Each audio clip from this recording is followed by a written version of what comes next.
আপনার আজকের জীবন আপনার ৫ বছর আগের নেওয়া কিছু সিদ্ধান্তের ফল।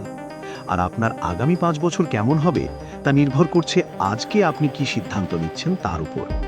আমরা প্রতিদিন গড়ে ৩৫,০০০ ছোট বড় সিদ্ধান্ত নিই। সিদ্ধান্ত নেওয়া মানে শুধু একটা পথ বেছে নেওয়া নয়, বাকি সব পথকে না বলা। সফল এবং ব্যর্থ মানুষের মধ্যে পার্থক্য মেধায় নয়, পার্থক্য হলো সিদ্ধান্তের দ্রুততায়।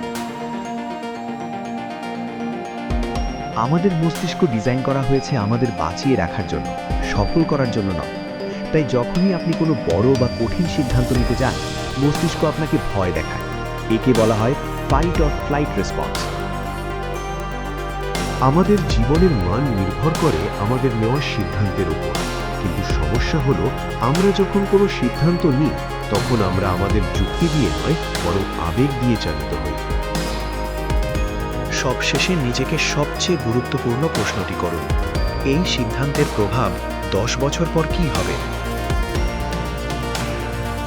সিদ্ধান্ত নেওয়া শুধু একটি পথ বেছে নেওয়া নয়, বরং নিজের ভবিষ্যৎকে ডিজাইন করা।